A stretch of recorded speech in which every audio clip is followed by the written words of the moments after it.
नमस्कार मित्रों, आपका एक बार फिर से स्वागत है एक नई वीडियो में। मित्रों, ऐसी ज्ञानवर्धक कहानियों के लिए इस चैनल को सब्सक्राइब करें और वीडियो अच्छी लगे तो लाइक करें, शेयर करें। ये कहानी आपको कैसी लगी हमें कमेंट करके जरूर बताएं। जो लोग इस कहानी को पूरे मन से और दिल से सुनते हैं उसके घर में कभी भी कोई क्लेश उत्पन्न नहीं होगा। उसके घर में हमेशा सुख शांति बनी रहेगी। उसके घर में माता लक्ष्मी का आगमन रहेगा। ये तो आपने सुना ही होगा कि जिसके घर में रोज झगड़े होते हैं उस घर में बरकत नहीं होती, उस घर में कभी माता लक्ष्मी का आगमन नहीं होता। और जिसके घर में सुख शांति होती है उसके घर में सुख समृद्धि के आगमन होती है और माता लक्ष्मी का निवास सदा बना रहता है। इस कहानी को सुनने के बाद पता चल जाएगा घर में लड़ाई क्यों नहीं करना चाहिए और सुख शांति का होना बहुत जरूरी है, क्योंकि जहाँ सुख शांति होता है वही माता लक्ष्मी निवास करती है। जहाँ क्लेश उत्पन्न होते हैं वहाँ माता लक्ष्मी का निवास होता ही नहीं करती, वहाँ पर दरिद्रता का निवास होता है। हो सके तो इस कहानी को पूरा सुने। ये कहानी आपके जीवन में बहुत सारी सीख देगी। यह ज्ञानवर्धक कहानी, इसे जरूर सुने। एक जंगल में एक मोर और मोरनी रहते थे। मोर और मोरनी बहुत ही हंसी खुशी जंगल में रहा करते थे। एक दिन मोरनी मोर से कहती है कि पिया जी, हमें यहाँ से चलना चाहिए, हमें वहाँ चलना चाहिए जहाँ हमारे समाज के लोग रहते हैं। काफी सारे मोर मोरनी रहते हैं, हमें वहाँ चलना चाहिए। मोर मोरनी से कहते हैं कि प्रिय, अगर हम वहाँ चलेंगे तो लड़ाई झगड़े होंगे। हम दोनों इस जंगल में कितने सुकून से रहते हैं, हमें वहाँ जाने की क्या जरूरत है। लेकिन मोरनी जिद करने लगती है। मोर भी मान जाता है। मोरनी के जिद करने पर वे दोनों उड़कर एक नगर में आ जाते हैं। उस नगर का राजा पशु पंछियों की भाषा को आसानी से समझता था। उस राजा ने ग्रह शास्त्र की पढ़ाई की थी। ग्रह का मतलब यही होता है कि पशु पक्षियों की भाषा को समझ पाना। वह राजा सभी प्रकार के पशु पक्षियों के आवाज को समझ पाता था और जीव जंतु की आवाज को बखूबी समझता था। क्या कर रहा है दोनों मोर और मोरनी उसी नगर में आ जाते हैं। एक दिन की बात है। राजा अपनी रानी से कहता है कि हे रानी, मुझे बहुत जोर भूख लगी है, आप मुझे भोजन खिला दीजिए। राजा की रानी 36 प्रकार के भोजन बना करके एक हाथ में पानी का लोटा और दूसरे हाथ में खाने की थाली लेकर राजा के पास पहुंचती है। रानी जैसे ही भोजन का थाली राजा के समक्ष रखती है तो एक चावल का टुकड़ा नीचे गिर जाता है। वहीं पर कुछ चींटियां घूम रही थी तो एक चींटी चावल के टुकड़े लेकर वहां से जाने लगती है। राजा बैठकर इन सब घटना को देख रहा था। उस चींटी के पास में तुरंत ही एक बड़ा सा चींटा आता है और वह चींटा उस चींटी से कहता है कि हे प्रिय, ये चावल का टुकड़ा मुझे दे दीजिए और तुम वापस जाओ, उस राजा की थाली से दूसरा चावल का टुकड़ा लेकर के आओ। उनकी बातों को राजा पूरी तरह से सुन रहा था, क्योंकि राजा हर जानवर पशु पक्षियों की भाषा को समझ सकता था। तो राजा वहीं बैठा सब सुन रहा था कि चींटी चींटा से कहती है कि नहीं, मैं नहीं जाऊंगी। अगर यह बात राजा को पता चलेगी तो राजा मुझे मार देगा। फिर चींटा चींटी से कहता है राजा को नहीं पता चलेगा। चींटी फिर जाने की कोशिश करती है लेकिन आधे रास्ते से वापस चली जाती है। नहीं, मैं नहीं जाऊंगी, हो सकता है राजा को पता चल जाए और मुझे मार दे। राजा उन दोनों को देख रहा था तो चींटा को इसका भान हो जाता है कि राजा हमारी बात को समझ रहा है। चींटा फिर चींटी से कहता है देखो, राजा हमारी बात को समझ रहा है, राजा ने हमारी बातों को सुन लिया है, इसी लिए वो हमें देख ही रहा है। चींटी चींटा से कहती है अगर राजा ने हमारी बातों को सुन लिया है और यह बात राजा किसी को और को बताएगा तो वह उसी समय पत्थर का बन जाएगा। राजा चींटा और चींटी की बात को बखूबी सुन लेता है और समझ लेता है। राजा इस बात सुनकर हंसने लगता है। राजा को हंसी आने लगती है। जैसे ही राजा को हंसी आती है उधर से राजा की रानी रसोई से बाहर आ जाती है। वह रसोई से जैसे ही बाहर निकलती है राजा उसे हंसता हुआ दिखाई देता है। रानी राजा को हंसते हुए देखकर सोचने लगती है कि शायद कोई मुझ से कोई गलती हुई है, इसीलिए राजा साहब हंस रहे हैं। रानी राजा के पास आती है और कहती है हे महाराज, क्या मुझसे कोई पाप हुआ है? क्या कोई मुझसे गलती हुई है कि आप इतने जोरों से हंस रहे हैं? राजा रानी से कहता है नहीं नहीं, ऐसी कोई बात नहीं है, मुझे यूं ही हंसी आ गई। रानी जिद करने लगती है और कहते हैं कि मुझे आपको बताना ही पड़ेगा कि आप क्यों हंस रहे थे। राजा बार बार मना करता है क्योंकि राजा को पता है चींटी ने कहा है अगर चींटी वाली बात मैं किसी को बताऊंगा तो मैं पत्थर का बन जाऊंगा। इसीलिए राजा ये बात रानी को नहीं बताना चाहता था, लेकिन रानी बार बार जिद करती है और कहती है कि आपको मुझे बताना ही पड़ेगा कि आप क्यों हंस रहे थे। अगर आप मुझसे सच्चा प्रेम करते हैं और आप मुझे अपनी रानी समझते हैं। अब राजा बड़े ही धर्म संकट में ही पड़ जाता है राजा। सोचता है अगर यह बात मैं रानी को बताऊंगा तो मैं पत्थर का बन जाऊंगा, और फिर सोचता है अगर मैं नहीं बताऊंगा तो रानी का मुझ पर विश्वास खत्म हो जाएगा। रानी बहुत जिद करने लगती है। कहते हैं ना तिरियाहट और बालहट बहुत तगड़ी होती है, इन दोनों हट से हमेशा बच के रहना चाहिए। रानी के तिरियाहट के सामने राजा को झुकना पड़ा है और राजा रानी से कहता है अगर ये बात मैं आपको बताऊंगा तो बाद में आपको पछताना पड़ेगा। तो रानी कहती है अभी तो आप कह रहे थे कि कोई बात नहीं है और अभी आप कह रहे हैं मुझे पछताना पड़ेगा। रानी कहती है जरूर कोई तगड़ी बात है और रानी और ज्यादा जिद करने लगती है। तब राजा कहता है ठीक है, अगर आप नहीं मान रही है तो चलिए किसी जंगल में आपको ये बात बताऊंगा। राजा रानी रथ पर सवार हो करके जंगल की तरफ निकल जाते हैं।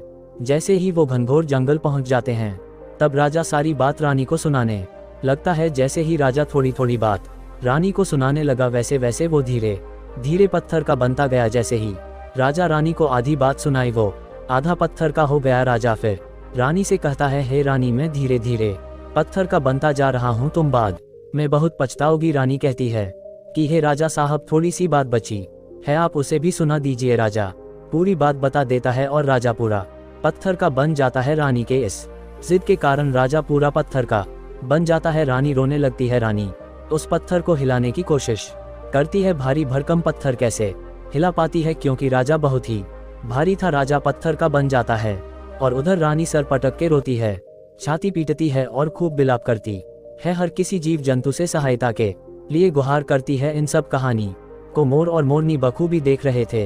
रानी के बिलाप को देखकर मोर और मोरनी को दया आ जाता है। मोर मोरनी से कहता है कि प्रिय, ये होता है तिरिया हट, आपके इसी तिरिया हट की वजह से हम उस जंगल में कितना खुशी खुशी रह रहे थे, वहां से हम यहाँ चले आए। मोरनी मोर से कहती है कि प्रिय, ये रानी बहुत दुखी हो रही है, हमें इसकी सहायता करनी चाहिए। यह इतना विलाप कर रही है, इसकी ज्यादा सहायता तो हम नहीं कर सकते, लेकिन कम से कम इसको धीरज तो दिला ही सकते हैं। यही सोच कर मोर और मोरनी उस रानी के पास जाते हैं और जाकर के रानी से कहते हैं कि रानी साहिबा, जो हुआ वह तो गलत हुआ, लेकिन धीरज रखिए, अपने आप को थोड़ा संभालिए। आपके पीछे तो पूरा राज्य है, राजा तो पत्थर का हो चुका है, अब आपके राज्य का कारोबार आपको ही संभालना है। रानी मोर मोरनी के बात सुनने के बाद कहती है कि भाई मोर मोरनी, मैं अपने आप को कैसे संभालूं, क्योंकि अब तो मेरा संसार ही उजड़ गया है, क्योंकि मेरा पति परमेश्वर पत्थर का बन चुका है। रानी की यह बात सुनते ही उधर मोरनी के मुख से यह निकल जाता है कि राजा पत्थर के कैसे हो गए,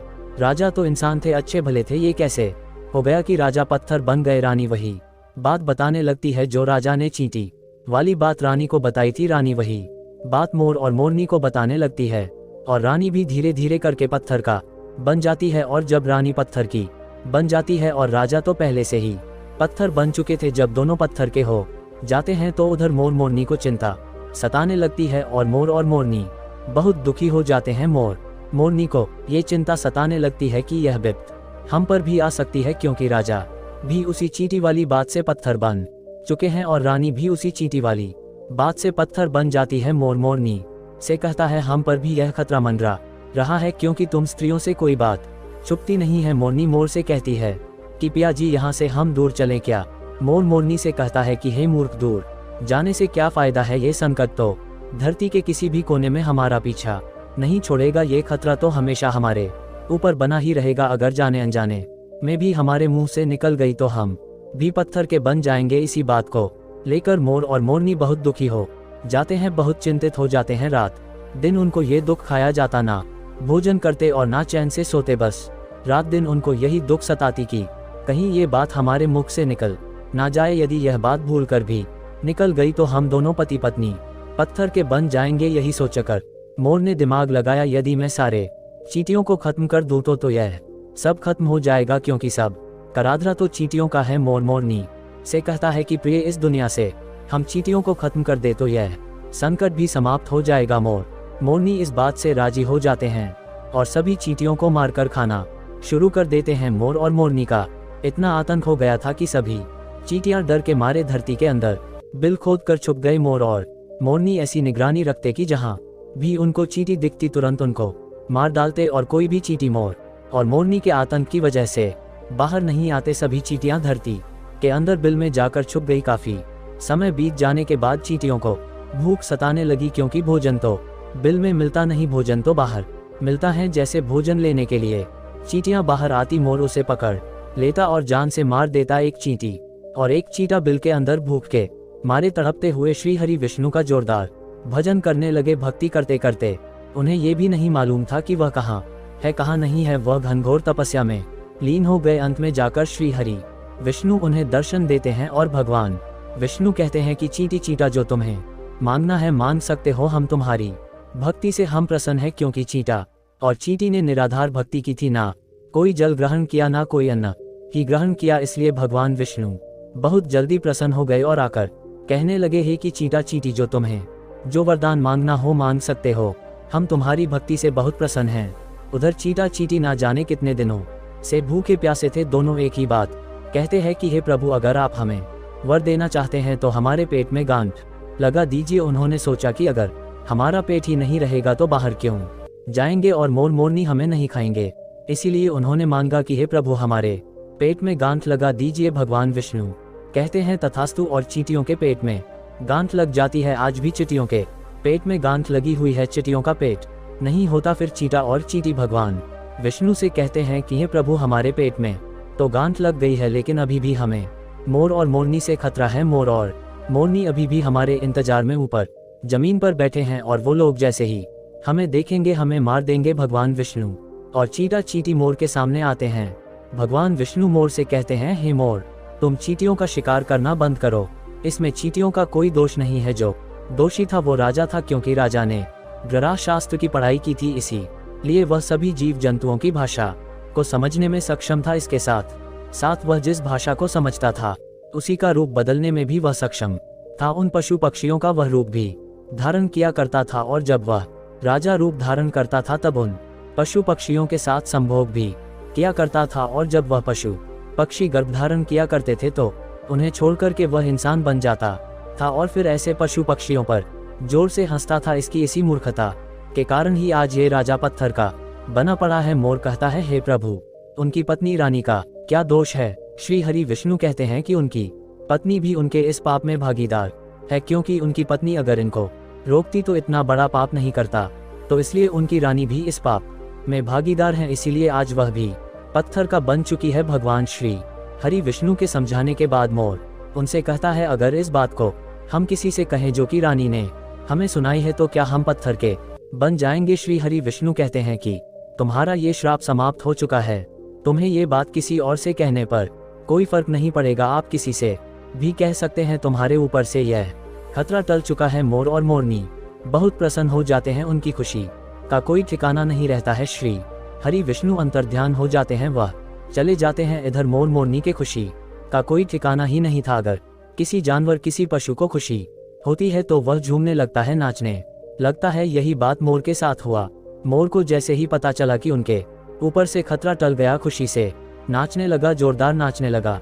उसकी खुशी का कोई ठिकाना ही नहीं था, खुशी के मारे पागल हो रहा था। फिर जैसे ही अपने पैरों के नीचे देखता है कि फटे बदसूरत पैर मोर के बंधे हुए थे। मोर अपने पैरों को देखकर रोने लगता है। मोर सोचने लगता है कि पहले मेरे पैर कितने सुंदर थे, लेकिन आज इतने फटे और गंदे कैसे हैं। मेरा पूरा बदन सुंदर है, लेकिन मेरा पैर फटे और बदसूरत कैसे हैं। मोर के पैरों का फटने का कारण चींटी खाना था, क्योंकि उसने बहुत सारी चींटी मार मार कर खाए थी, और मोरनी भी खाई थी, इसीलिए उनके पैर फट गए। आज भी कोई इंसान अगर चींटी खाता है तो उसके शरीर में छोटे छोटे दाने बन जाते हैं।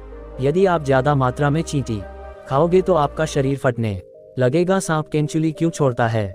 क्योंकि सांप चींटी खाता है और इसीलिए उसका शरीर फटकर उतर जाता है, अलग हो जाते हैं। इसी तरह मोर के पैर भी फट गए थे, वह बदसूरत हो गए थे, इसीलिए मोर अपने पैरों को देखकर जोर जोर से रोने लगा। मोरनी मोर को धीरज रखवाती है और कहती है, जो हुआ वह तो हो गया, रोने से क्या होगा। मोर नाचता जोर जोर से रोता, इसीलिए उसकी आंखों से आंसू की धारा बहते रहे थे। मोरनी मोर को धीरज रखवाती और उसके आंसुओं को नीचे गिरने से रोकती है, लेकिन रोक नहीं पाती। मोरनी के हाथ तो है नहीं, लेकिन अपनी चोंच से एक एक आंसुओं को उठाती, अपने मुख में रखने की कोशिश करती, लेकिन कितना अपने मुख में रखती, सीधे मोरनी के पेट में चले जाते हैं। इस तरीके से हर बार मोरनी मोर के आंसुओं को रुकती और मोर नाचता और खूब जोर जोर रोता। मोर के आंसुओं को देखकर और मोरनी के प्यार को देखकर भगवान श्री हरि विष्णु फिर से दर्शन देते हैं। मोर मोरनी को आशीर्वाद देते हैं और कहते हैं कि तुम्हारा प्रेम सदैव ऐसे ही बना रहे। आप चाहे इसे आशीर्वाद समझिए चाहे श्राप, इसकी वजह से मोर कभी संभोग नहीं कर पाता, क्योंकि मोर जब नाचता उसकी आंखों से आंसू गिरते हैं और उसी आंसुओं को मोरनी चुपती है और उसी आंसुओं के कारण मोरनी गर्भवती हो जाती है। भगवान श्री हरि विष्णु मोर और मोरनी से कहते हैं कि तुम्हारी भक्ति धन्य है और तुम धन्य हो। एक समय ऐसा भी आएगा तुम्हारे पंख को हम मुकुट बनाकर धारण करेंगे। इसीलिए कहते हैं जब श्री कृष्ण के रूप में भगवान श्री हरि विष्णु धरती पर आते हैं तो वह अपने मुकुट में मोर का पंख धारण करते हैं। मित्रों, ये कहानी आपको अच्छी लगी हो तो वीडियो को लाइक, चैनल को सब्सक्राइब और वीडियो को शेयर जरूर करें ताकि यह ज्ञानवर्धक कहानी अधिक लोगों तक पहुंच सके। वीडियो को पूरा देखने के लिए आपका धन्यवाद।